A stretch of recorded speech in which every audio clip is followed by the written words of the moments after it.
Other times it feels like we've missed our opportunity altogether. But in reality, God is setting things in motion that we cannot see. The delay is not a denial. It is simply a preparation for something greater. Sometimes God has to work on us before he can work through us. There are things he needs to teach us, ways he needs to refine us before we are truly ready to handle the blessing that he is preparing. One of the most important things we can do while waiting is to trust God's perfect timing. We may not understand why things aren't happening according to our plan, but we can trust that he is never late. His timing is always for our good, even when it doesn't make sense. In fact, waiting on God often builds our faith. It teaches us to rely on him instead of our own efforts, and it helps us grow in patience and endurance. God is not just working to fulfill our desires, he is shaping our character to match the blessings he's preparing for us. The Bible tells us that to everything there is a season. There is a time for every purpose under heaven. And while we may want things to happen on our terms, we must trust that God knows the best time. He has seen the beginning from the end, and he knows exactly when the right moment will arrive. What we perceive as a delay is often God's divine timing at work. It is in the waiting that we learn to trust him more deeply, knowing that he will fulfill every promise in his perfect time. When we realize that time is in God's hands, it brings peace. We no longer have to carry the weight of trying to control everything. We can rest in the assurance that God has everything under control. His timing is not just perfect for us individually, but also for the people and circumstances around us. When the time is right, everything will fall into place. And when that moment comes, we will see that it was worth the wait. God's plan for us is always bigger, better, and more glorious than anything we could have imagined for ourselves. So trust him even in the wait, because his timing will never disappoint. When we talk about your brokenness being a setup, we're speaking to a profound spiritual truth. The very things that seem to have broken us can, in God's hands, become the foundation for something greater. Often we see brokenness as something to be avoided, something we need to fix or hide. We feel ashamed or defeated by our past hurts, our losses, our failures. We believe that our brokenness disqualifies us from God's blessings, from his favor, and from his plan.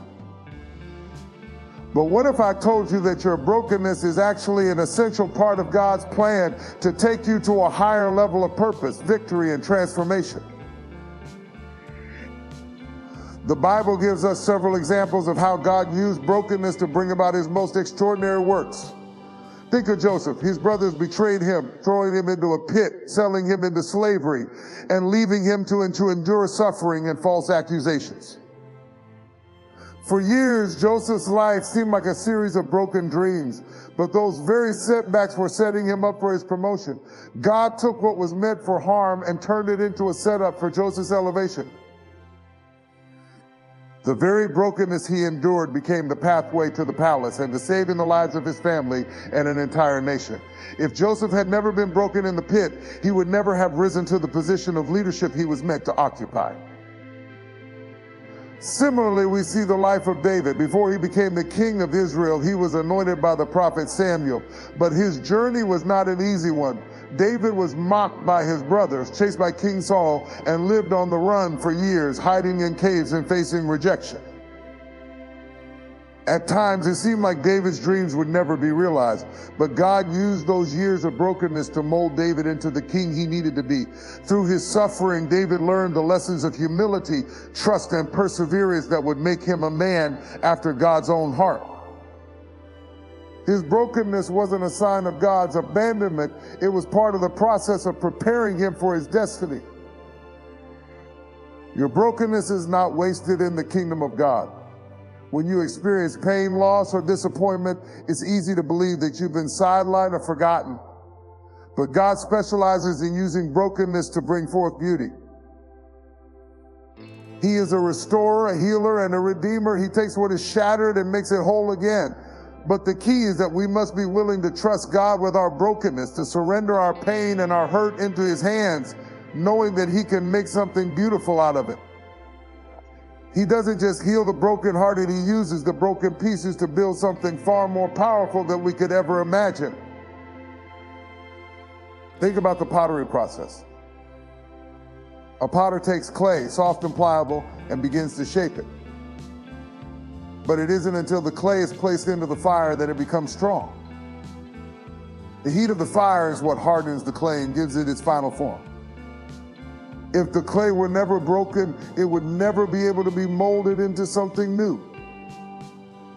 In the same way, our brokenness, when surrendered to God, becomes the place where His power is made perfect. It's in those broken places that God does His deepest work. It's in those moments of pain that He refines our character, strengthens our faith, and deepens our dependence on Him. You may be in a season right now where everything seems to be falling apart. Maybe you feel overwhelmed by the weight of your brokenness, by the grief, the disappointment, or the regret. But I want to encourage you today, God is not done with you. He is using this season to prepare you for something greater. Your brokenness is a setup for the breakthrough that's on the way. What feels like the end is actually the beginning of God's miraculous work in your life. Trust that He is using this moment, however painful, to transform you into the person He has called you to be. Even the most painful experiences in our lives, when placed in God's hands, become the raw materials for His glory. When we feel like we've been shattered beyond repair, that's when God is doing some of His best work. Our brokenness may not make sense to us now, but in time we will see how God used it to bring about His purpose. Our scars become testimonies of His healing. Our failures become the foundation for His victories.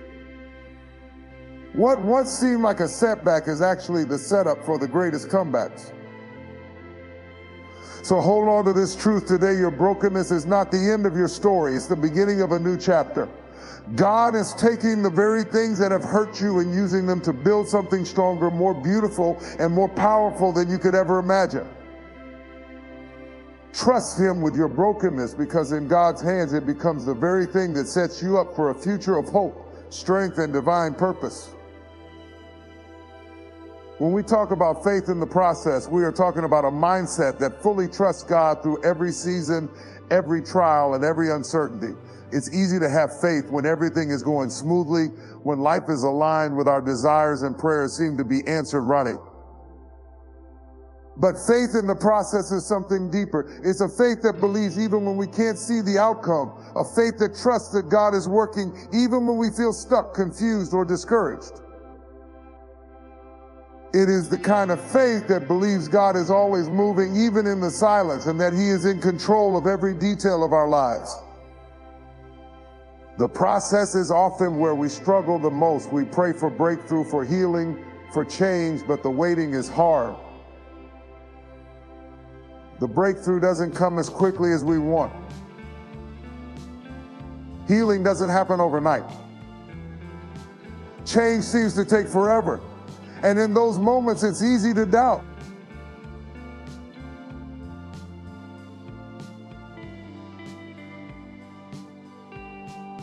Ladies and gentlemen, let me tell you something that will stir your spirit and ignite your faith. God is undoing the damage. Whatever has been broken, stolen, or shattered in your life, God has already written a restoration plan. He is not just the God of beginnings, but also the God of comebacks. You see, life has a way of leaving us with scars. The betrayal of a friend, the loss of a dream, the heaviness of regret, it all adds up. But let me remind you, the damage does not define you, the designer does. You may look at your life and see ruins, but God looks and sees a foundation. What seems destroyed to you is only the raw material for Him to rebuild something glorious. When we talk about divine restoration, we are not just speaking about a temporary fix or a small patch to cover up what's been broken. We are speaking about the profound supernatural power of God that takes something that seems beyond repair and transform it into something beautiful, whole, and even better than it was before. Is the kind of restoration that goes deep into the soul, touching every part of who you are. It's a work that goes beyond what the world can understand, beyond what human effort can achieve. because it is rooted in the eternal love and power of the Creator Himself. Often life leaves us with scars. Things happen, betrayal, failure, loss, disappointment that break us in ways we never expected. You've worked hard for something, you've dreamed big, and you've prayed with all your heart, only to see it slip away or fall apart. At times like these, it's easy to feel like God has forgotten us, or worse, that the damage is too great to fix. But here's where divine restoration comes in. God never leaves us in the state of brokenness. No matter how shattered the pieces of your life may seem, He has a plan for healing, for rebuilding, and for bringing restoration. Restoration is not just about getting back what you've lost. It's about God bringing new life where there was death, new hope where there was despair, and new strength where there was weakness. When God restores, He doesn't just patch things up temporarily. He completely renews. He takes your brokenness, your pain, your history, and He uses it to build something stronger and more resilient. You might feel like you've been left in ruins, but I assure you, God has a way of turning ruins into a display of His power and glory. What looks like devastation to the world is simply the raw material for God's masterpiece. One of the most amazing things about divine restoration is that it doesn't happen on our timetable. We are often in a hurry to see things fixed, to get back to what we had, or to move on from our pain. But God's timing is perfect. He doesn't rush His work. He takes the time He needs to do it right. Sometimes we go through seasons of waiting, of uncertainty, but those seasons are necessary for the work that God is doing inside us. During those times, we are being shaped and prepared for the new life He's about to give us. It may feel uncomfortable, even painful, but trust that in the waiting, God is doing something beautiful. What we need to understand is that God's restoration is not just about external circumstances, it's about the heart. Restoration begins within us. He works in our hearts, healing the wounds of our past, setting us free from the bitterness and unforgiveness that might hold us back. He renews our mind, transforming the way we think and view the world. When God restores, He doesn't just change our circumstances, He changes us. And that is where the real miracle happens. When our hearts are restored, our circumstances begin to align with His will. There's a story in the Bible about a man named Job who went through unimaginable suffering. He lost his family, his wealth, his health, everything he held dear. And yet in the midst of his suffering, Job never gave up on God. He questioned. He cried out in pain, but he kept his faith.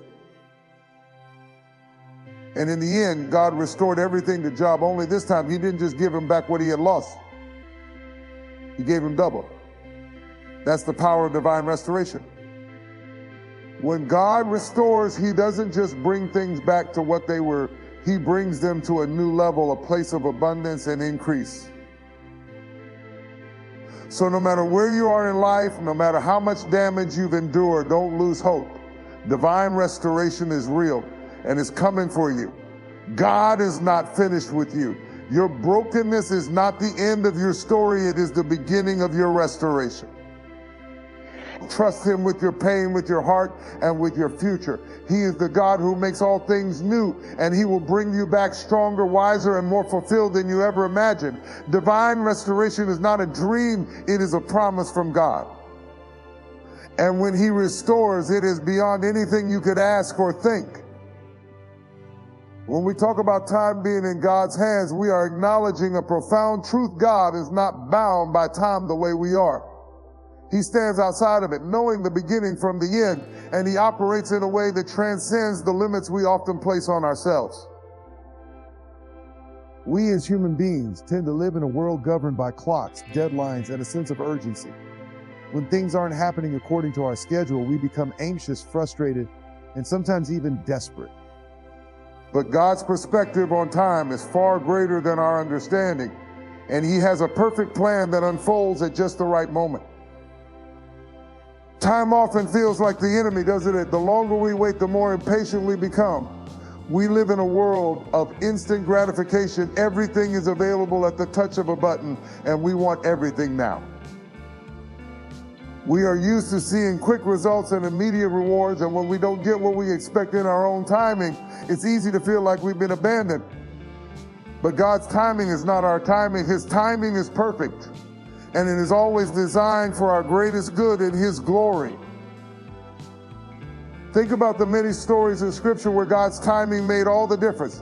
Take the story of Abraham, for example. God promised Abraham that he would become the father of many nations, yet Abraham and his wife, Sarah, were well past the age of childbearing. For years they waited. Year after year they questioned if God had forgotten His promise. But at the appointed time, when it seemed impossible in the natural, when it appeared too late, God brought forth the promise, and Isaac was born. God's timing was flawless. Abraham and Sarah's patience was tested, but their faith was rewarded when God's plan was revealed at just the right time. In our own lives, we often struggle with the same doubts and frustrations. We've prayed for something, we've hoped for a breakthrough, and yet it seems like nothing is happening. But what we fail to realize in those moments is that God is working behind the scenes. While we wait, He is preparing the way. He is aligning circumstances, orchestrating the right people, and shaping our hearts.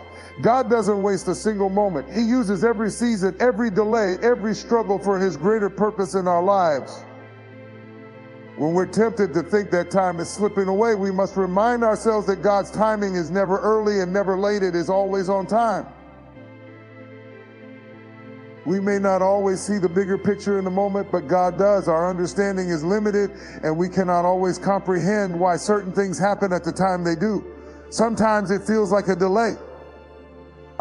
We start to wonder if God has forgotten us, if our prayers are falling on deaf ears, or maybe we've done something wrong to delay the answers we so desperately need.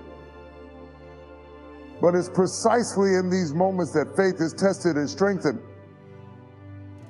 God's timing doesn't always match our own. We often pray and expect immediate results, but sometimes God's plan takes longer than we expect, and that's where the process comes in. The process is not just about waiting, it's about learning, growing, and transforming while we wait. It's about trusting that even though we can't see what's ahead, God is working in us and around us. Faith in the process means believing that the journey is as important as the destination.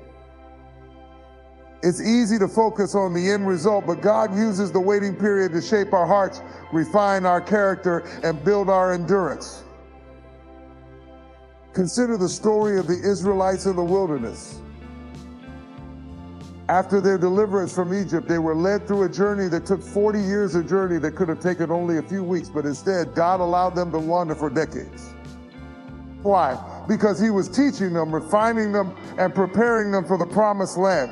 It wasn't just about getting to the destination, it was about what they needed to learn along the way. They had to learn to trust God for their daily provision, to depend on Him for their protection, and to follow His direction.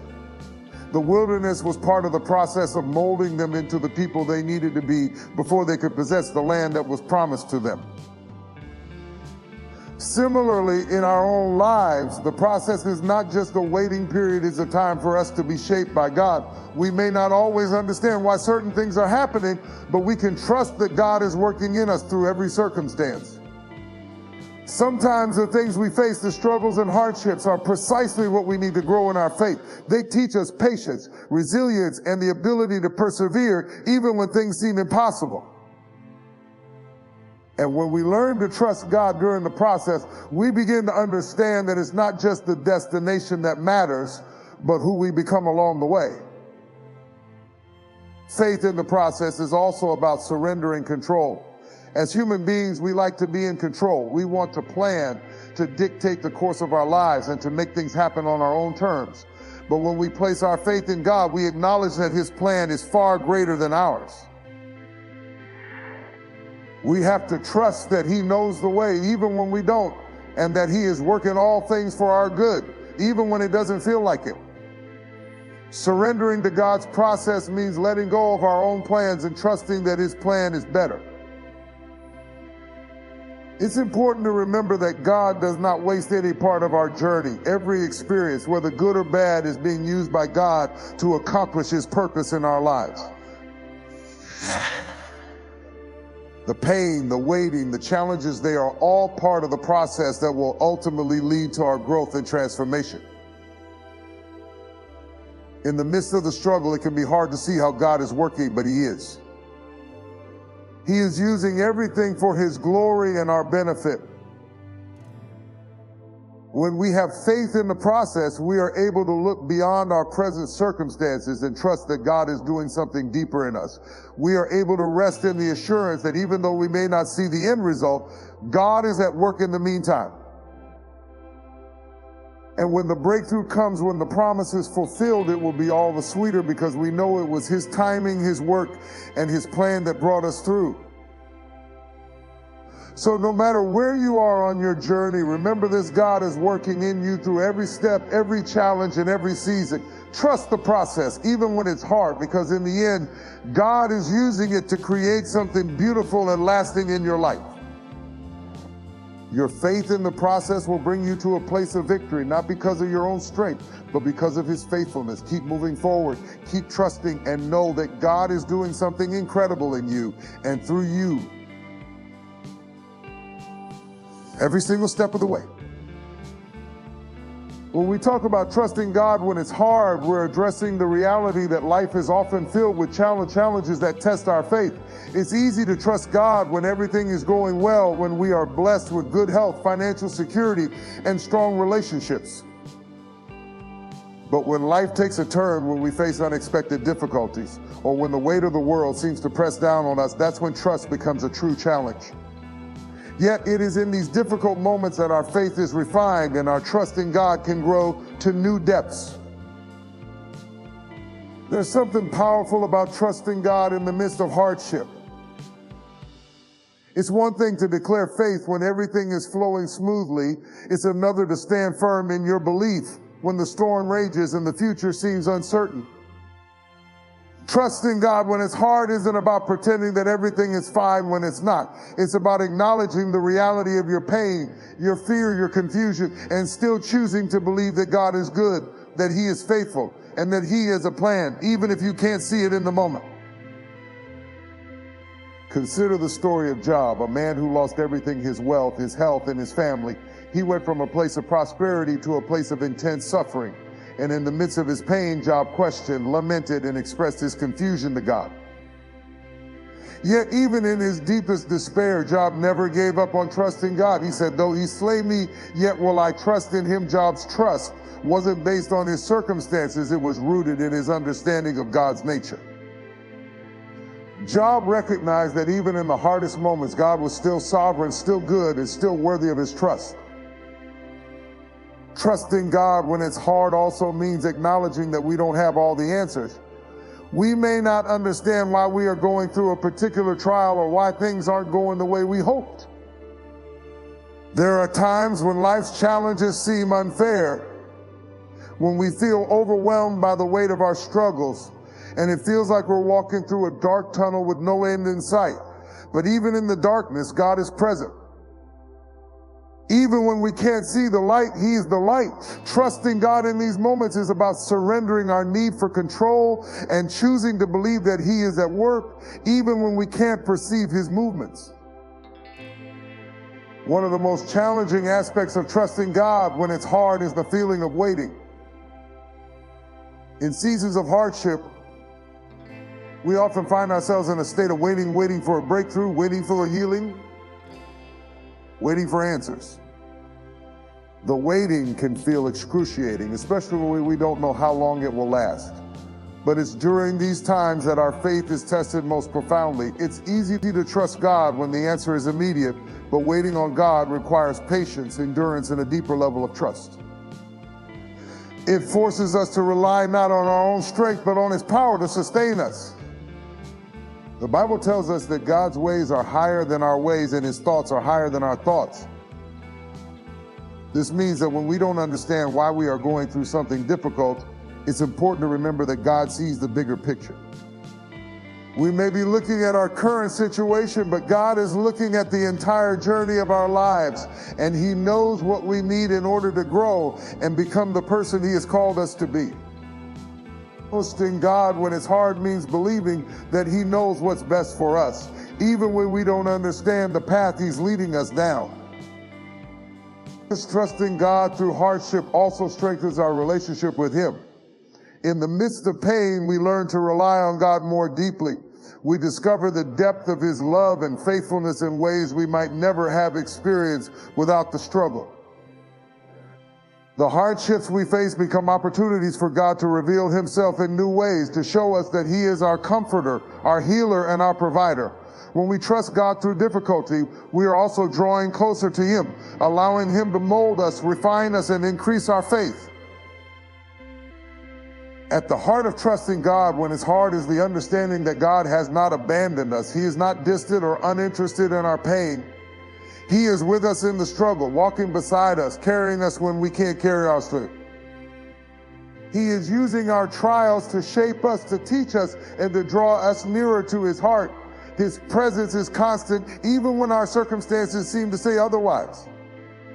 Trusting God when it's hard is choosing to believe that he is faithful, even when the road is tough, and that he is working all things together for our good.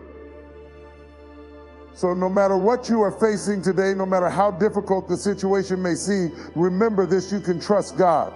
Trust him in the waiting. Trust him in the confusion. Trust him in the pain.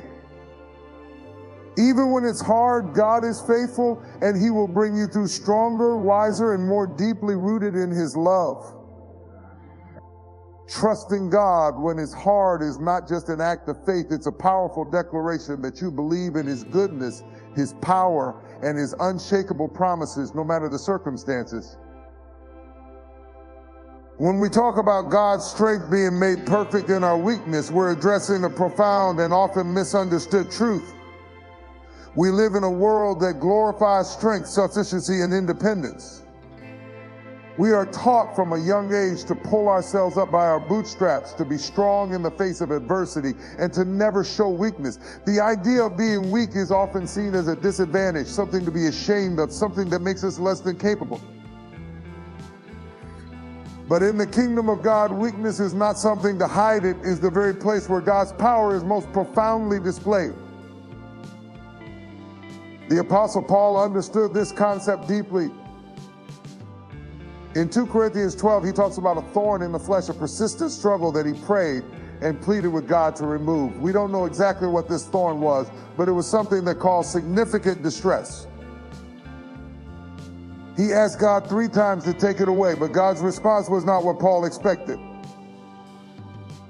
Instead of removing the thorn, God told Paul, "My grace is sufficient for you, for my power is made perfect in weakness." In other words, God was saying that it was precisely in Paul's weakness that God's strength would be most clearly displayed. This message is a powerful reminder that our weaknesses, our struggles, our limitations are not obstacles to God's plan for our lives. In fact, they can become the very means by which God works in us and through us. When we feel weak, inadequate, or overwhelmed, it's easy to think that God can't use us, that he's somehow limited by our imperfections. But the opposite is true. God's strength shines brightest in the places where we are most aware of our inability. When we are weak, we are positioned to rely on God in ways that we might not otherwise do. Our weakness becomes the invitation for God's power to manifest in our lives. Think about the story of Gideon. When God called Gideon to lead Israel to victory over the Midianites, Gideon was hiding in a winepress, fearful and uncertain. He didn't feel strong or capable of the task. In fact, he questioned God's call, saying, "How can I save Israel? My clan is the weakest in Manasseh, and I am the least in my family." But God's response to Gideon was not to make him stronger in his own abilities. It was to remind him that God would be with him and that it was God's power, not his own, that would bring victory. And sure enough, through what seemed like an impossible situation, Gideon led Israel to victory. Not by his own strength, but by God's power working through his weakness. When we allow ourselves to acknowledge our weaknesses, we open the door for God's strength to take over. It's in the places where we feel most vulnerable and inadequate that God does his most significant work. God doesn't need us to be perfect or self-sufficient. He doesn't need us to have it all together. What he needs is our surrender, our willingness to acknowledge our need for him, and our openness to allowing his power to work in and through us. We also need to understand that God's strength being made perfect in our weakness does not mean that we won't face difficulties or challenges. In fact, sometimes it's the very struggles that highlight God's power. When we feel weak, when we're at the end of our own strength, that's when we begin to see God's strength take over. It's when we stop relying on our own abilities and start depending on God that we experience his power in a tangible way. Our greatest victories often come when we are willing to admit our need for God and trust that his strength is sufficient for whatever we face. This truth also challenges the way we view failure and disappointment. When things don't go the way we plan, when we fall short or encounter setbacks, it's easy to feel like we've failed God or that we are disqualified from his purpose. But the reality is that it's through our failures that God often teaches us the most. Our weaknesses and shortcomings are opportunities for us to experience God's grace in new ways. God is not looking for perfect vessels. He's looking for willing vessels. Our imperfections don't disqualify us from God's plan. They are the very places where his grace and power are made evident. Moreover, God's strength in our weakness also gives us the freedom to extend grace to others. When we realize that our own strength comes from God, we can be more compassionate and understanding toward others who are struggling. We can empathize with their weaknesses because we know that we are no different. Just as God's power is made perfect in our weaknesses, we can be a reflection of his grace and strength to others who need it. Ultimately, the message that God's strength is made perfect in our weakness is an invitation to surrender. It's an invitation to let go of our need to control everything, to stop pretending we have it all together, and to trust that God can use us in our brokenness and limitations. Our weakness is not a hindrance to God's work in our lives. It's the very place where his power is most profoundly displayed. So when you feel weak, when you feel overwhelmed, remember that it is in those moments that God's strength is most evident. He is not asking you to be strong on your own. He is inviting you to rest in his strength, to trust in his power, and to allow him to work in and through you, even in your weakness. As we come to the conclusion of this powerful message, let me remind you of something vital. God is undoing the damage. He is working in ways you can't always see, in places you can't always understand, but he is at work in every season of your life, especially in the moments of weakness, pain, and hardship. The brokenness, the delays, the struggles, none of it is wasted. It's all part of the process. God is not just letting you go through these challenges for no reason. He is using them to build something far greater, far stronger than you can imagine. Through the process of brokenness, God is setting you up for greater things. Your pain is not the end, it's the beginning of your testimony. Your weakness is not a sign of failure, it is where his strength will be made perfect. The journey may be tough, but know this, you are not alone. God is with you in every step, and he will never leave you or forsake you. Trust in the process, trust in the timing, and trust that his plan is unfolding in ways that will bring glory to his name. The challenges you face are not permanent. The suffering you endure will not define you. In the midst of it all, God is doing something beautiful, something eternal. You may not have all the answers, but you can be sure God is in control. He is restoring what was lost, healing what was broken, and transforming your life into a masterpiece. So hold on, keep your faith strong, and never forget that God's power is working in your weakness. His grace is sufficient, his timing is perfect, and his promises are unshakable. You are not the sum of your failures or the weight of your struggles. You are a child of God, and he is doing a work in you that will be a testimony to his faithfulness, his love, and his power. Trust him. He is undoing the damage. The best is yet to come. No excuses, no matter the trials, no matter how deep the scars, no matter how heavy the burden, God is still at work. The enemy might try to convince you that your situation is hopeless, that your past mistakes or your current struggles disqualify you from God's blessings, but don't listen? God has a plan for you, a plan to restore and redeem every area of your life. Every setback, every heartache, every time you felt abandoned or forgotten. God is using those moments to prepare you for something greater. He is not intimidated by your weakness, your failures, or your failures. He is not deterred by your doubt. He is actively at work, undoing the damage, turning your mess into a message, your test into a testimony, and your pain into purpose. The world might say that you're defeated, that your circumstances are too much to overcome, but God's word says differently. He says, I can do all things through Christ who strengthens me. No matter where you are right now, no matter how impossible it seems, God's power is greater. It is made perfect in your weakness. In the places where you think you are most vulnerable, God is stepping in to show his strength. This is the truth. You are not defined by your struggles. You are not defined by your circumstances. You are defined by God's love, his grace, and his ability to redeem. The damage, it's temporary. The glory that is being revealed in you is eternal. No excuses, no holding back, no more questioning God's timing, because he is working and he is faithful. What he has started in you, he will. So stand up today. No excuses. Trust him completely. He is undoing the damage and making all things new. Keep pressing forward because the victory is already on its way.